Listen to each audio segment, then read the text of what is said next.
ఓం శ్రీ సాయినాథాయ నమః. శ్రీ సాయి సచ్చరిత్రము 18, 19 అధ్యాయములు. ప్రస్తావన: సాఠే శ్రీమతి రాధాబాయి దేశ్ముఖ్. మన ప్రవర్తన గూర్చి బాబా ఉపదేశము: సద్విచారములను ప్రోత్సహించి సాక్షాత్కారమునకు దారి చూపుట, ఉపదేశములో వైవిధ్యము, నిందగూర్చి బోధ, పనికి తగిన ప్రతిఫలము. గత 2 అధ్యాయములలో బ్రహ్మజ్ఞానమును అభిలషించు ఒక ధనికుని బాబా ఎట్లు ఆదరించెనో హేమాడ్ పంత్ వర్ణించెను. రాబోవు 2 అధ్యాయములలో హేమాడ్ పంతును బాబా ఎట్లు ఆమోదించి ఆశీర్వదించెనో, బాబా ఎట్లు తన భక్తులలో మంచి ఆలోచనలు ప్రేరేపించి మోక్షమునకు మార్గము చూపుచుండెనో, ఆత్మోన్నతి గూర్చి, పరనింద గూర్చి, ఇతరుల కష్టమునకు ఇవ్వవలసిన ప్రతిఫలమును గూర్చి బాబా వారి ప్రబోధములెట్టివో వర్ణిద్దును.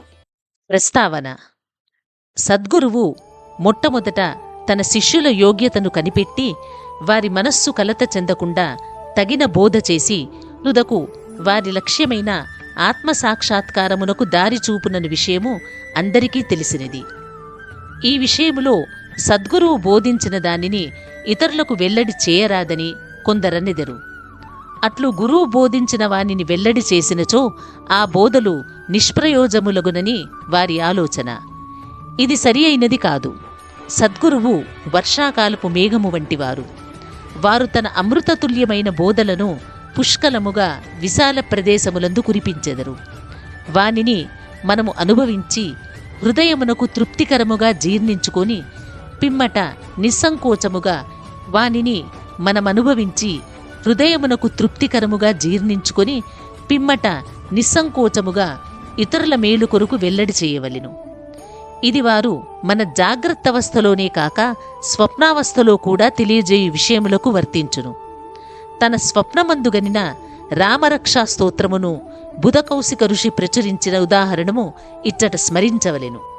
ప్రేమగల తల్లి గుణమిచ్చు చేదైన ఔషధములను బిడ్డ మేలు కొరకే బలవంతముగా గొంతులోకి త్రోయినట్లు ఆధ్యాత్మిక విషయములను బాబా తన భక్తులకు బోధించువారు. వారి మార్గము రహస్యమైనది కాదు, అది బహిరంగమైనది. వారి బోధలను అనుసరించిన భక్తుల ధ్యేయము నెరవేరేడిది. సాయిబాబా వంటి సద్గురువులు మన జ్ఞాననేత్రములను తెరిపించి ఆత్మ యొక్క దైవీ సౌందర్యములను చూపి మన కోరికలను నెరవేర్చెదరు. ఇది జరిగిన పిమ్మట మన ఇంద్రియ విషయవాంఛలు నిష్క్రమించి వివేక వైరాగ్యములను జంట ఫలములు చేతికి వచ్చును. నిద్రలో కూడా ఆత్మజ్ఞానము మొలకెత్తును. సద్గురువుల సహవాసము చేసి వారిని సేవించి వారి ప్రేమను పొందినచో ఇదంతయు మనకు లభించును. భక్తుల కోరికలు నెరవేర్చు భగవంతుడు మనకు తోడ్పడి మన కష్టములను బాధలను తొలగించి మనలను సంతోషపెట్టును. ఈ అభివృద్ధి పూర్తిగా సద్గురుని సహాయము వలననే జరుగును. సద్గురువును భగవంతుని వలె కొలువవలెను. కాబట్టి మనము సద్గురువును వెతకవలెను. వారి కథలను వినవలెను. వారి పాదములకు సాష్టాంగ నమస్కారము చేసి వారి సేవ చేయవలెను. ఇక ఈ అధ్యాయములోని ముఖ్య కథను ప్రారంభించెదము. సాఠే. సాఠే అనునతడు ఒకప్పుడు మిక్కిలి పలుకుబడి కలిగి ఉండెను. కాలాంతరమున వ్యాపారములో చాలా నష్టము పొందెను. అంతేగాక మరికొన్ని సమస్యలు అతనిని చీకాకుపరిచెను. అందుచే అతడు విచారగ్రస్తుడయ్యెను, విరక్తి చెందెను. మనస్సు చెడి చెంచలమగుటచే ఇల్లు విడిచి చాలా దూరము పోవలెను అనుకొనెను. మానవుడు సాధారణముగా భగవంతుని గూర్చి చింతించడు గాని కష్టములు నష్టములు దుఃఖములు చుట్టుకొనినప్పుడు భగవంతుని ధ్యానము చేసి విముక్తి పొందుటకు ప్రార్థించును. వాని పాపకర్మలు ముగియువేళకు భగవంతుడు వానినొక యోగీశ్వరునితో కలిసికొనుట సంభవింపజేయును. వారు తగిన సలహానిచ్చి వారి క్షేమమును జూచెదరు. సాటేగారికి కూడా అట్టి అనుభవము కలిగెను. అతని స్నేహితులు షిరిడీకి వెళ్ళుమని సలహా ఇచ్చిరి. అచ్చట సాయిబాబాను దర్శించి అనేక మంది శాంతి పొందుచుండిరి. వారి కోరికలు కూడా నెరవేరుచుండెను. సాటేగారికి ఇది నచ్చెను. వెంటనే 1917వ సంవత్సరములో షిరిడీకి వచ్చెను. ఇచ్చట శాశ్వత బ్రహ్మవలే స్వయం ప్రకాశుడై నిర్మలుడు శుద్ధస్వరూపుడు నగు సాయిబాబాను చూసిన వెంటనే అతనికి మనశ్చాంచల్యము తగ్గిపోయి శాంతి కలిగెను. వాని పూర్వజన్మ పుణ్యము వలన బాబా యొక్క పవిత్రమైన పాదసేవ లభించెను. అతడు గొప్ప మనోబలము కలవాడగుటచే వెంటనే గురుచరిత్ర పారాయణను మొదలుపెట్టెను. 7 రోజులలో చరిత్ర చదువుట పూర్తి కాగానే బాబా ఆనాడు రాత్రి అతనికొక దృష్టాంతమును చూపెను. అది ఇట్లుండెను. బాబా గురుచరిత్రమును చేతిలో పట్టుకొని దానిలోని విషయములను ఎదుట కూర్చున్న సాటేకు బోధించుచున్నట్లు అతడు దానిని శ్రద్ధగా వినుచున్నట్లునూ చూపెను. సాటే నిద్ర నుంచి లేచిన వెంటనే కలను జ్ఞాపకముంచుకొనెను. మిగుల సంతసించెను. అజ్ఞానమనే నిద్రలో గుర్రు పెట్టి నిద్రపోవుచున్న తన వంటి వారిని లేపి గురిచరిత్రామృతమును రుచిచూపుట బాబా యొక్క దయార్థ హృదయమే గదా అనుకొనెను. ఆ మరుసటి దినము ఆ దృశ్యమును కాకాసాహెబ్ దీక్షితునకు తెలియజేసి దాని భావమేమయుండునో సాయిబాబాని అడిగి తెలుసుకొనమనెను. 1 సప్తాహము చాలును, లేక ఇంకొక సప్తాహము పారాయణ చేయవలెనో కనుగొనమనెను. కాకాసాహెబ్ సమయమును చూసి బాబానిట్లడిగెను.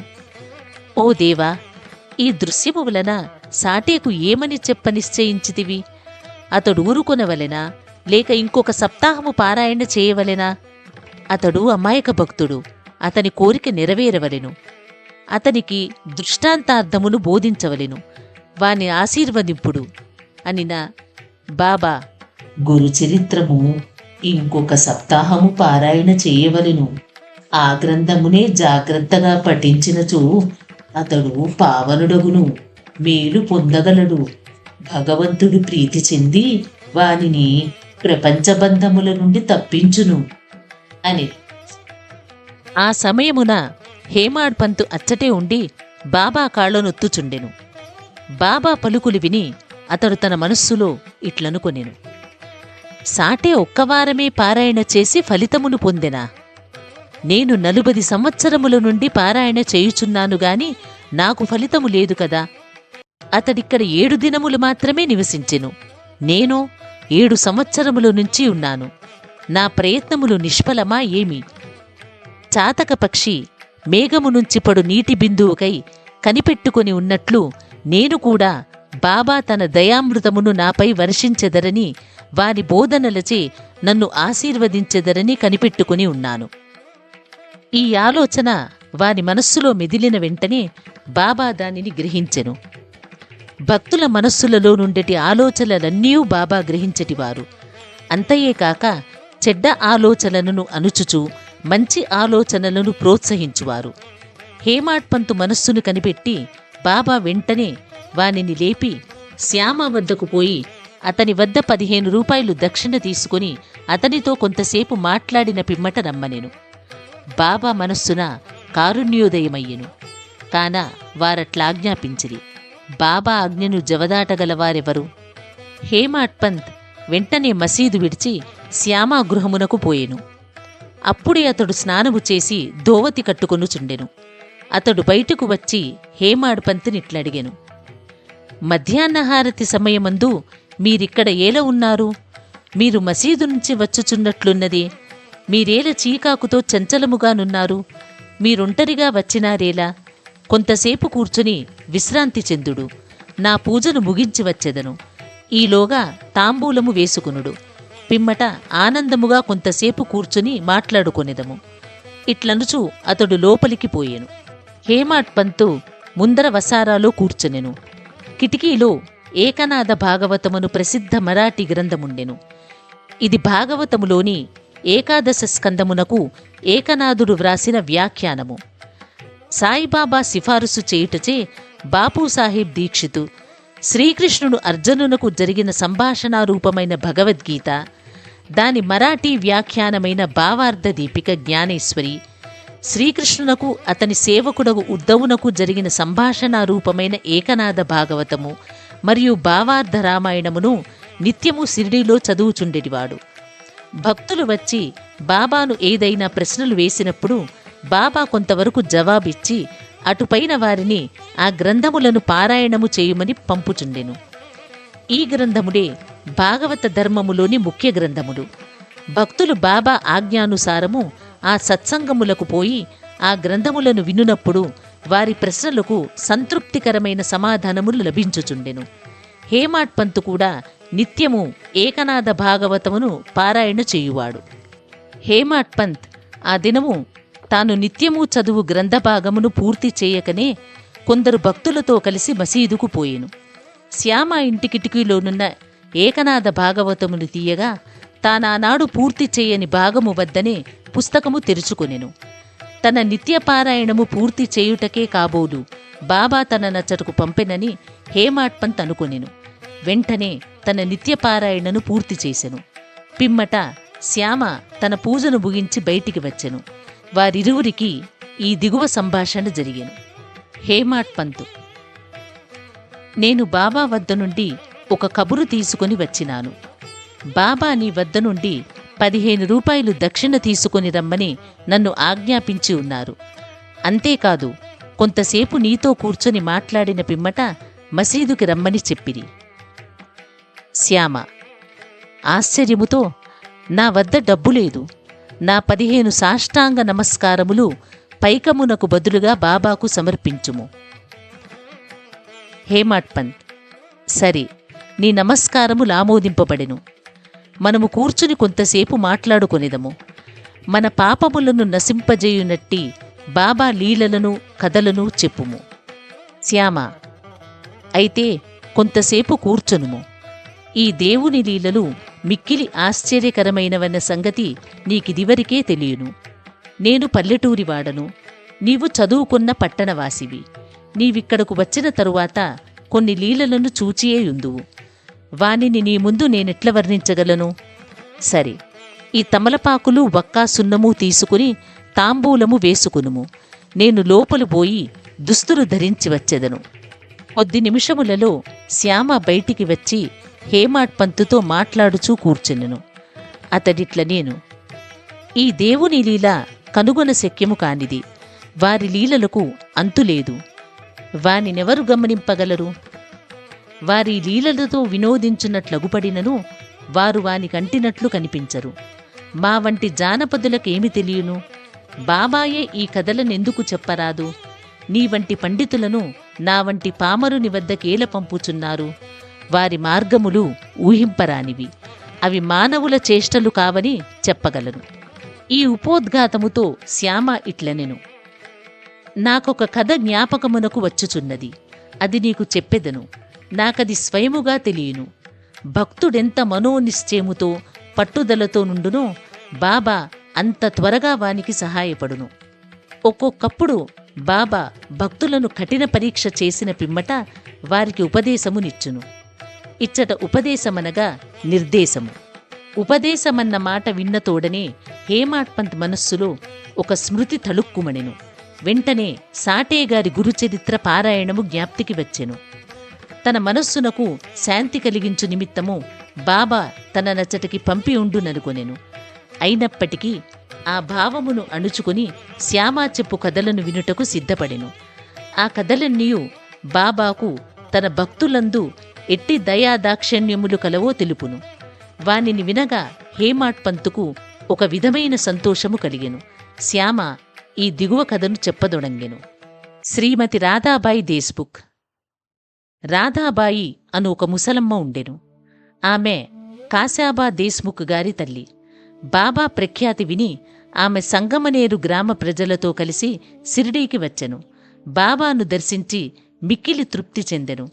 ఆమె బాబాను గాఢముగా ప్రేమించెను. బాబాను తన గురువుగా చేసుకుని ఏదైనా ఉపదేశము పొందవలెనని మనోనిశ్చయము చేసుకునెను. ఆమెకింకేమీయూ తెలియకుండెను. బాబా ఆమె సంకల్పమును ఆమోదించక తనకు మంత్రోపదేశము చేయనిచో ఉపవాసముండి చచ్చెదనని మనోనిశ్చయము చేసుకొనెను. ఆమె తన బసలోనే ఉండి భోజనము నీరు మానివేసెను. అట్లు 3 రోజులు గడిచెను. ఆమె పట్టుదలకు నేను శ్యామ భయపడి ఆమె పక్షమున బాబాతో ఇట్లంటిమి: దేవా, మీరేమి ప్రారంభించితిరి? నీవనేక మందిని ఇచ్చటకు ఈడ్చెదవు.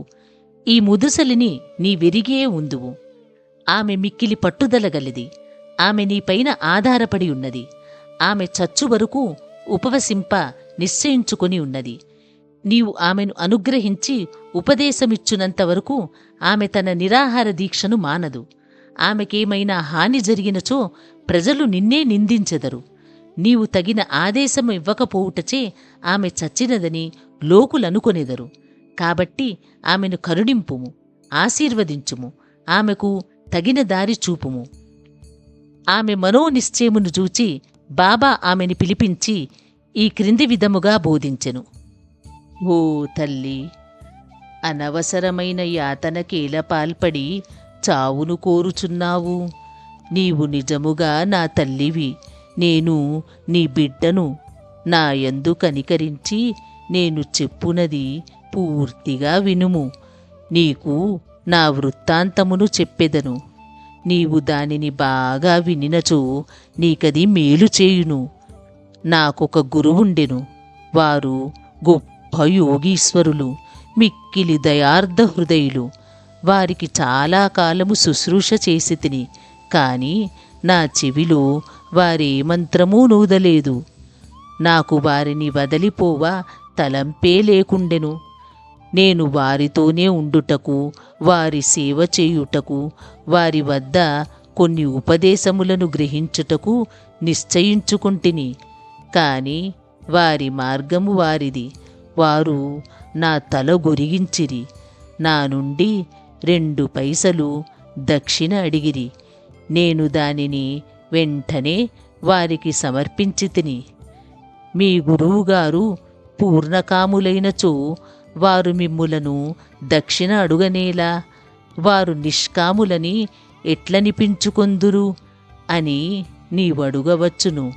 దానికి సమాధానము సూటిగా చెప్పగలను. వారు డబ్బును లక్ష్యపెట్టేవారు కారు. ధనముతో వారు చేయునదేమున్నది? వారు కోరినవి 2 కాసులలో ఒకటి నిష్ఠ, రెండవది సంతోషస్థైర్యములతో కూడిన ఓరిమి. నేనీ 2 వారికర్పించి తిని. వారు ప్రసన్నులైరి. నా గురువును అట్లు 12 సంవత్సరములు సేవించి తిని. వారే నన్ను పెంచి పోషించిరి. భోజనములకు గాని వస్త్రములకు గాని నాకు లోటు లేకుండెను. వారు పరిపూర్ణులు. వారు ప్రేమావతారమని చెప్పవచ్చును. ఆ ప్రేమను నేనెట్లు వర్ణించగలను? వారు నన్ను మిక్కిలి ప్రేమించెటివారు. ఆ విధమైన గురువే ఉండరు. నిరంతర ధ్యానముతోనున్న వారిని తదేకముగా చూచుచుండెడివాడను. మేమిద్దరము ఆనందములో మునిగిడివారము. రాత్రింబవళ్ళు నిద్రాహారములు లేక నేను వారి వైపు దృష్టి నిగిడ్చి తిని. వారిని చూడంచు నాకు శాంతి లేకుండెను. వారి ధ్యానము, వారి సేవ తప్ప నాకింకొకటి లేకుండెను. వారే నా ఆశ్రయము. నా మనస్సు ఎల్లప్పుడూ వారి అందే నాటుకొని ఉండెడిది. ఇది వారడిగిన దక్షిణలో 1 పైసా. సబూరి, సంతోషస్థైర్యములతో ఉడిరకు. సబూరి అనునది 2వ పైసా. నేను మిక్కిలి సంతోషముతో చాలా కాలము కనిపెట్టుకుని వారి సేవ చేసి తిని. ఈ ప్రపంచమనే సాగరమును సబూరి అన్న ఓడ నిన్ను సురక్షితముగా దాటించును. సబూరి అనునది అత్యంత ఉత్తమ లక్షణము.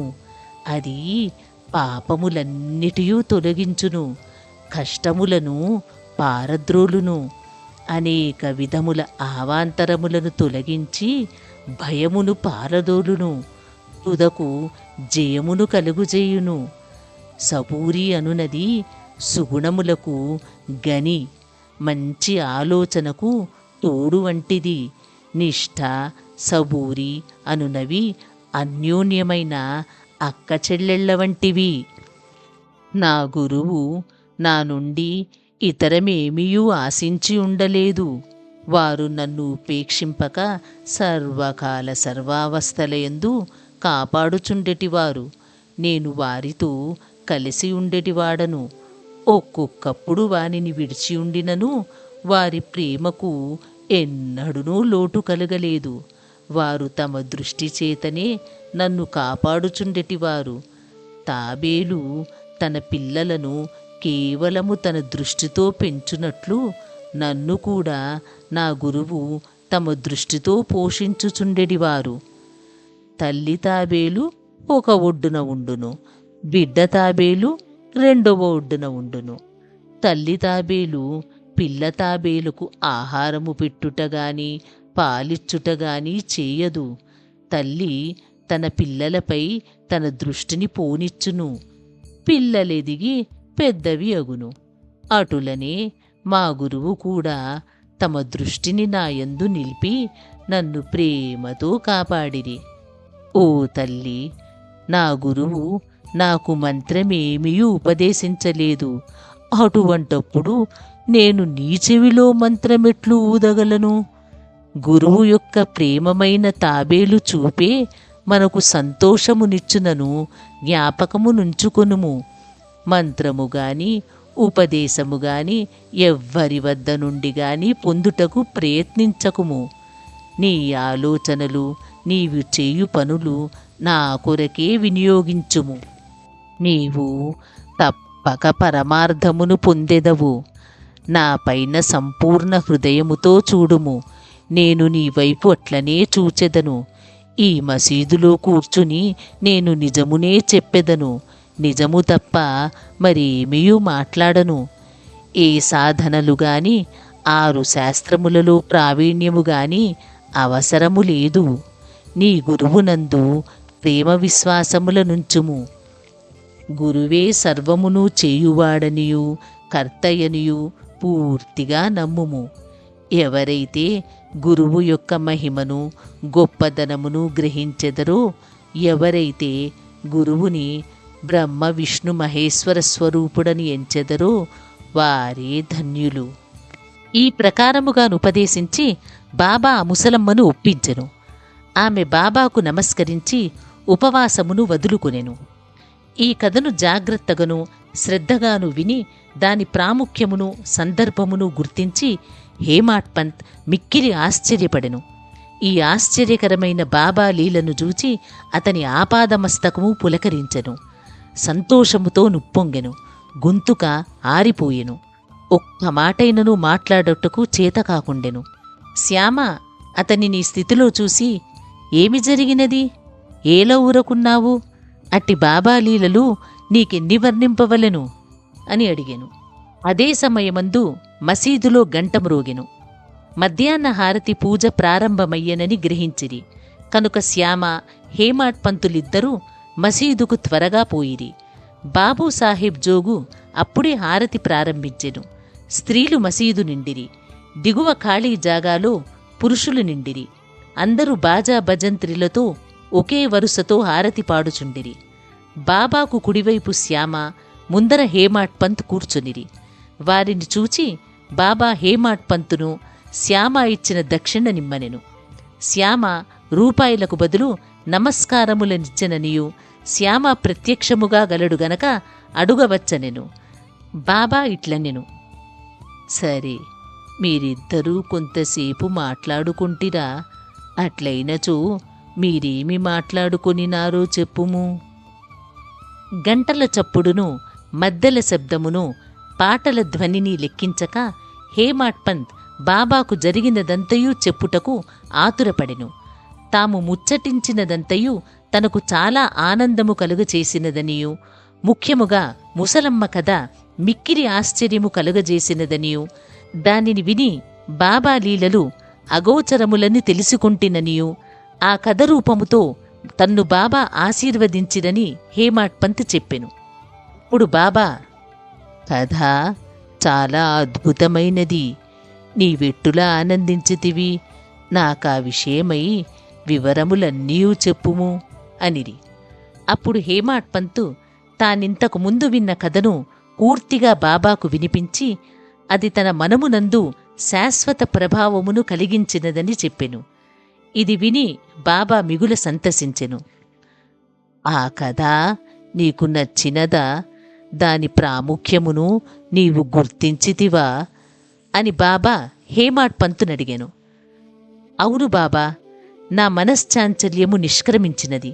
నాకు నిజమైన శాంతి విశ్రాంతి కలిగినది. సత్యమార్గమును కనుగొనగలిగి తిని అని హేమాడ్ పంత్ బదులిచ్చెను. బాబా ఇట్లు చెప్పెను, నా పద్ధతి మిక్కిలి విశిష్టమైనది. ఈ ఒక్క కథను జ్ఞప్తియందుంచుకొనుము, అది మిక్కిలి ఉపయోగించును. ఆత్మసాక్షాత్కారమునకు ధ్యానమవసరము. దాని నలవరుచుకున్నచో వృత్తులన్నీయూ శాంతించును. కోరికలన్నీయూ విడిచి నిష్కామివై నీవు సమస్త జీవరాశియందుగల భగవంతుని ధ్యానింపుము. మనస్సు ఏకాగ్రమైనచో లక్ష్యము నెరవేరును. సదా నా నిరాకార స్వభావమును ధ్యానింపుము. అది జ్ఞానస్వరూపము, చైతన్యము, ఆనందము. మీరిది చేయలేనిచో రాత్రింబగళ్ళు మీరు చూచుచున్న నా ఈ ఆకారమును ధ్యానించుడు. అట్లు కొన్నాళ్ళు చేయగా మీ వృత్తులు కేంద్రీకృతమగును. ధ్యాత, ధ్యానము, ధ్యేయము అన్ను మూడింటికి గల భేదము పోయి ధ్యానించువాడు చైతన్యములో నైక్యమై బ్రహ్మముతో అభిన్నమగును. తల్లి తాబేలు నదికి ఒక ఒడ్డున ఉండును, దానికి పిల్లలు ఇంకొక ఒడ్డున ఉండును. తల్లి వారికి పాలిచ్చుటగాని పొదుపు చేయుటగాని చెయ్యదు. దాని చూపు మాత్రమే వానికి జీవశక్తినిచ్చుచున్నది. చిన్న తాబేళ్ళు ఏమీ చెయ్యక తల్లిని జ్ఞాపకముంచుకొనును. తల్లి తాబేలు చూపు చిన్నవానికి అమృతధారవలే పనిచేయును. ఇది వారి బ్రతుకునకు సంతోషమునకు ఆధారము. గురువునకు శిష్యునకు గల సంబంధము ఇట్టిదే. బాబా ఈ మాటను పూర్తి చేయుసరికి హారతి పూర్తి ఆయను. అందరూ శ్రీ సచ్చిదానంద సద్గురు సాయినాథ్ మహారాజ్ కీ జై అని జయ జయ ధ్వానములు చేసిరి. ఓ ప్రియ పాఠకులారా, ఈ సమయమందు మనము కూడా మసీదులోని జనసమూహముతో కలిసియున్నట్లు భావించి మనము కూడా ఆ జయ జయ ధ్వనులలో పాల్గొందుము. హారతి పూర్తి కాగానే ప్రసాదము పంచిపెట్టిరి. బాబాకు నమస్కరించి బాపు సాహెబ్ జోగ్ బాబా చేతిలో కలకండ ముక్కను పెట్టెను. బాబా దానినంతనూ హేమాడ్ పంత్ చేతిలో పెట్టి ఇట్లనెను, ఈ కథను నీవు మనసుకు పట్టించుకొని జ్ఞప్తియందుంచుకొనినచో నీ స్థితి కలకండవలే తీయగా నుండును. నీ కోరికలన్నీ నెరవేరును. నీవు సుఖముగా నుందువు. హేమాడ్ పంత్ బాబాకు సాష్టాంగ నమస్కారము చేసి, ఇట్లు ఎల్లప్పుడూ నన్ను అనుగ్రహించుము, ఆశీర్వదించుము, కాపాడుము అని ప్రార్థించెను. అందుకు బాబా ఇట్లు జవాబిచ్చెను, ఈ కథను వినుము, దీనిని మననము చేయుము, దీనిని ధ్యానము చేయుము. అట్లయినచో నీవు భగవంతుని ఎల్లప్పుడూ జ్ఞప్తియందుంచుకుని ధ్యానించెదవు. భగవంతుడు నీ ముందు ప్రత్యక్షమగును. ఓ ప్రియమైన చదవరులారా, ఇప్పుడు హేమాడ్ పంతుకు కలకండ ప్రసాదము దొరికెను. ఇప్పుడు మనము ఈ కథయనే కలకండ ప్రసాదమును పొందెదము. దానిని హృదయపూరితముగా సేవించి ధ్యానించి మనస్సున నిలిపెదము. ఇట్లు బాబా కృపచే బలముగాను సంతోషముగాను ఉండెదము. తదాస్తు. 19వ అధ్యాయము చివర హేమాడ్ పంత్ కొన్ని ఇతర విషయములను చెప్పి ఉన్నారు. అవి ఈ దిగువ పొందుపరిచితిమి. మన ప్రవర్తన గూర్చి బాబా ఉపదేశము. ఈ దిగువ చెప్పిన బాబా పలుకులు సాధారణమైనవైనప్పటికీ అమూల్యములు. వానిని మనస్సునందుంచుకొని అట్లే చేసినచో అవి మనకు మేలు చేయును. ఏదైనా సంబంధముండనిదే ఒకరు ఇంకొకరి వద్దకు పోరు. ఎవరుగాని ఎట్టి జంతువుగాని నీ వద్దకు వచ్చినచో నిర్దాక్షిణ్యముగా వానిని తరిమివేయకుము. వానిని సాదరముగా చూడుము. దాహము గల వారికి నీరిచ్చినచో, ఆకలినున్న వారికి అన్నము పెట్టినచో, బట్టలు లేని వారికి బట్టలిచ్చినచో, నీ ఇంటి వసారా ఇతరులు కూర్చునుటకు విశ్రాంతి తీసుకునుటకు వినియోగించినచో నిశ్చయముగా భగవంతుడు మిక్కిలి ప్రీతి చెందును.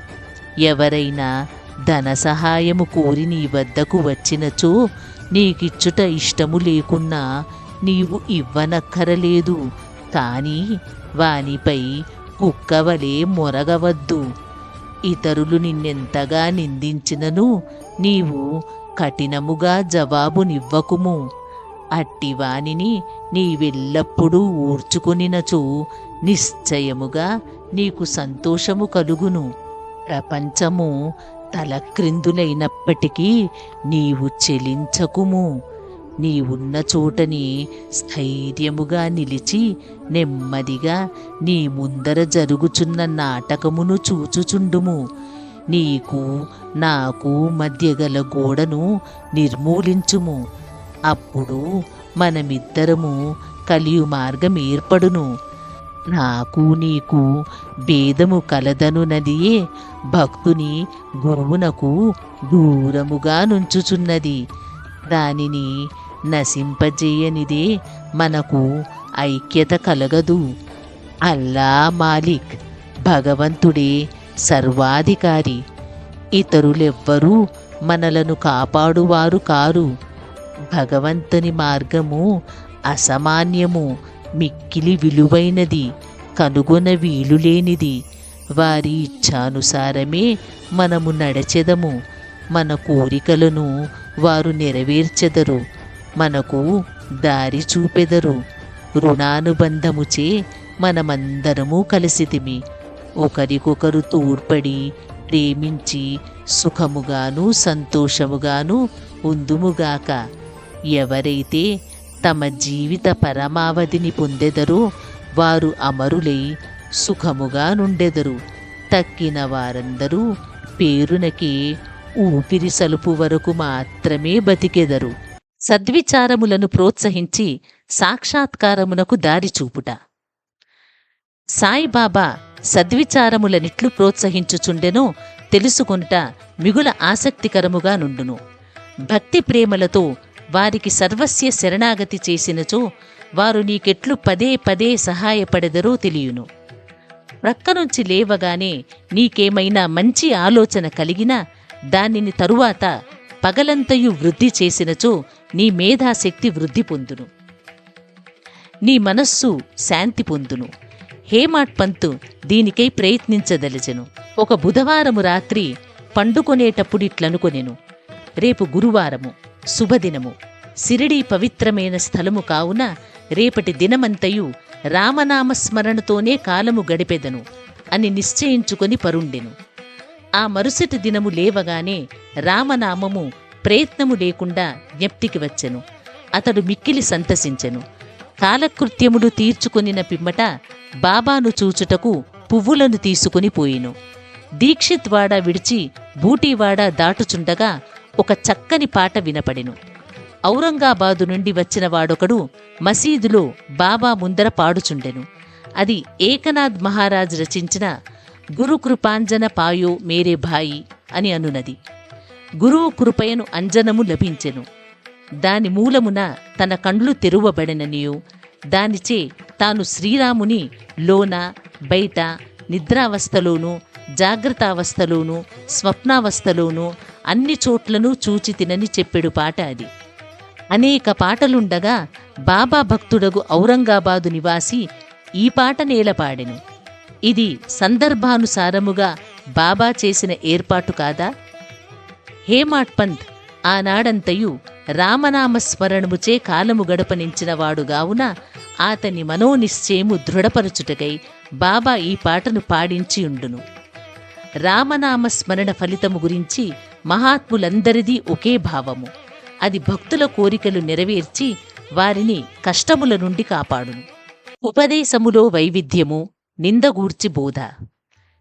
శ్రీ సాయి బోధనకు ప్రత్యేక స్థలముగాని ప్రత్యేక సమయముగాని అక్కరలేదు.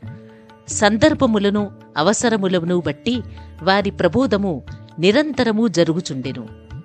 ఒకానొక భక్తుడు ఇంకొక భక్తుని గూర్చి పరోక్షమున ఇతరుల ముందు నిందించుచుండెను. ఒప్పులు విడిచి భక్త సోదరుడు చేసిన తప్పులనే ఎన్నుచుండెను. మిక్కిలి హీనమైన అతని దూషణలు విన్నవారు విసిగిరి. అనవసరముగా ఇతరులను నిందించుటయే అసూయ, దురభిప్రాయము మొదలగునవి కలుగును. యోగులు నిందలకు ఇంకొక విధముగా భావించెదరు. మలినమును పోగొట్టుటకు అనేక మార్గములు కలవు. సబ్బుతో మాలిన్యమును కడగవచ్చును. పరులను నిందించువాని మార్గము వేరు. ఇతరుల మలినములను వాడు తన నాలికతో శుభ్రపరుచును. ఒక విధముగా వాడు నిందించువానికి సేవ చేయుచున్నాడు. ఎట్లనా వాని మలినమును వీడు తన నాలుకతో శుభ్రపరుచుచున్నాడు. కావున తిట్టబడినవాడు తిట్టిన వానికి కృతజ్ఞతలు తెలుపవలెను. అట్లు పరనిందకు పాల్పడువానిని బాబా సరిదిద్దిన పద్ధతి విశిష్టమైనది. నిందించువాడు చేసిన అపరాధమును బాబా సర్వజ్ఞుడగుటచే గ్రహించెను. మిట్ట మధ్యాహ్నము బాబా లెండీ తోటకు పోవునప్పుడు వాడు బాబాను దర్శించెను. బాబా వానికొక పందిని చూపి ఇట్లనెను, చూడుము, ఈ పంది అమేధ్యమును ఎంత రుచిగా తినుచున్నదో, నీ స్వభావము కూడా అట్టిదే. ఎంత ఆనందముగా నీ సాటి సోదరుని తిట్టుచున్నావు. ఎంతయో పుణ్యము చేయగా నీకీ మానవ జన్మ లభించినది. ఇట్లు చేసినచో సిరిడీ దర్శనము నీకు తోడ్పడునా? భక్తుడు నీతిని గ్రహించి వెంటనే పోయెను. ఈ విధముగా బాబా సమయము వచ్చినప్పుడెల్లా ఉపదేశించుచుండెడివారు. ఈ ఉపదేశములను మనస్సునందుంచుకొనినచో, పాటించినచో ఆత్మసాక్షాత్కారము దూరము కాదు. ఒక లోకోక్తి కలదు, నా దేవుడున్నచో నాకు మంచముపైని కూడా బువ్వ పుట్టును. అది భోజనము వస్త్రములను గూర్చి చెప్పినది. ఎవరైనా దీనిని ఆధ్యాత్మిక విషయమై నమ్ముకొని ఊరకున్నచో చెడిపోయెదరు. ఆత్మసాక్షాత్కారమునకై సాధ్యమైనంత పాటుపడవలెను. ఎంత కృషి చేసినా అంత మేలు. బాబా తాను సర్వాంతర్యామినని చెప్పిడివారు. అన్నిటియందు అనగా భూమి, గాలి, దేశము, ప్రపంచము, వెలుతురు, స్వర్గములందు వారు కలరు. ఆయన అనంతుడు. ఆ కనిపించెడి 3.5 మూరల దేహమే బాబాయ్ అని అనుకున్న వారికి పాఠము చెప్పుటకే వారు ఈ రూపముతో అవతారమెత్తిరి. బాబాకు సర్వస్య శరణాగతి చేసి అహర్నిశలు వారినే ధ్యానించినచో చక్కెర తీపి, కెరటములు సముద్రములు, కన్ను కాంతి కలిసి ఉన్నట్లే శ్రీ సాయితో తాదాత్మ్యతను పొందెదరు. ఎవరైతే చావు పుట్టుకల నుండి తప్పించుకొనుటకు ప్రయత్నించెదరో వారు శాంతము, స్థిరమైన మనస్సుతో ధార్మిక జీవనము గడుపవలెను. ఇతరుల మనస్సు బాధించునట్లు మాట్లాడరాదు. మేలొనరించు పనులనే చేయుచుండవలెను. తన కర్తవ్య కర్మలనాచరించుచు భగవంతునికి సర్వస్య శరణాగతి చేయవలెను. వాడు దేనికి భయపడవలసిన అవసరము లేదు. ఎవరైతే భగవంతుని పూర్తిగా నమ్మెదరో, వారి లీలలను విని ఇతరులకు చెప్పెదరో, ఇతర విషయములేమియూ ఆలోచించరో, వారు తప్పక ఆత్మసాక్షాత్కారము పొందుదురు. అనేక మందికి బాబా తన నామమును జ్ఞప్తి అందుంచుకొని శరణు వేడమనెను. తానెవరు అను దానిని తెలుసుకొనుగోరు వారికి శ్రవణమును మనమును చేయమని సలహా ఇచ్చటివారు. కొందరికి భగవన్నామమును జ్ఞప్తి అందుంచుకునివారు, కొందరికి తమ లీలలు వినుట, కొందరికి తమ పాదపూజ, కొందరికి ఆధ్యాత్మ రామాయణము, జ్ఞానేశ్వరి మొదలగు గ్రంథములు చదువుట, కొందరికి తన పాదముల వద్ద కూర్చొనుమనుట, కొందరిని ఖండోబా మందిరమునకు పంపుట, కొందరికి విష్ణు సహస్రనామములు, కొందరికి చాందోగోపనిషత్తు, భగవద్గీత పారాయణ చేయమని విధించుచుండెను. వారి ఉపదేశములకు పరిమితి లేదు, అడ్డు లేదు. కొందరికి స్వయముగా ఉపదేశమునిచ్చువారు, కొందరికి స్వప్నములోనిచ్చేవారు. ఒక త్రాగుబోతుకు స్వప్నములో గనిపించి ఛాతిపైన కూర్చుని అదుముచు ఇక ఎన్నడూ తాగనని అతడు వాగ్దానము చేసిన పిమ్మట వదిలిరి. కొందరికి స్వప్నములో గురు బ్రహ్మాది మంత్రములను బోధించిరి. ఒకడు హఠయోగము చేయుచుండగా దానిని మానుమనిరి. వారి మార్గములను చెప్పుట కలవిగాదు. ప్రపంచ విషయములలో తన ఆచరణలే ఉదాహరణముగా బోధించువారు. అట్టివానిలోనొకటి పనికి తగిన ప్రతిఫలము. బాబా ఒకనాడు మిట్ట మధ్యాహ్నము రాధాకృష్ణమాయి ఇంటి సమీపమునకు వచ్చి, నిచ్చెన తీసుకుని రమ్ము అనెను. ఒకడు పోయి దానిని తెచ్చి ఇంటికి చేరవేశెను. బాబా వామన్ గోండ్కర్ ఇంటి పైకప్పుకెక్కి రాధాకృష్ణమాయి ఇంటి పైకప్పును దాటి ఇంకొక పక్క దిగెను. బాబా అభిప్రాయమేమో ఎవరికీ తెలియదు. రాధాకృష్ణమాయి మలేరియా జ్వరముతో నుండెను. ఆమె జ్వరమును తొలగించుటకు బాబా ఇట్లు చేసియుండునని అనుకొనిరి. దిగిన వెంటనే నిచ్చెన తెచ్చిన వానికి బాబా 2 రూపాయలు ఇచ్చెను. ఎవడో ధైర్యము చేసి నిచ్చెన తెచ్చినంత మాత్రమున వాడికి 2 రూపాయలు ఏలా ఇవ్వవలెనను బాబాను ప్రశ్నించెను. ఒకరి కష్టము ఇంకొకరుంచుకొనరాదు. కష్టపడువారి కూలి సరిగాను దాతృత్వముతోనూ ధారాళముగా నివ్వవలెనని బాబా చెప్పెను. బాబా సలహా ప్రకారము ప్రవర్తించినచో కూలివాడు సరిగ్గా పనిచేయును. పని చేయించేవాడు పనిచేసేవారులు కూడా సుఖపడెదరు. సమ్మెలకు తావుండదు. మదుపు పెట్టువాడికి కష్టపడి కూలీ చేయువాళ్లకు మనస్పర్ధలుండవు. 18, 19 అధ్యాయములు సంపూర్ణము. సద్గురు శ్రీ సాయినాథార్పణమస్తు. శుభం భవతు. ఈ వీడియో మీకు నచ్చినట్లయితే లైక్ చేయండి, షేర్ చేయండి, మా ఛానల్ని సబ్స్క్రైబ్ చేయండి.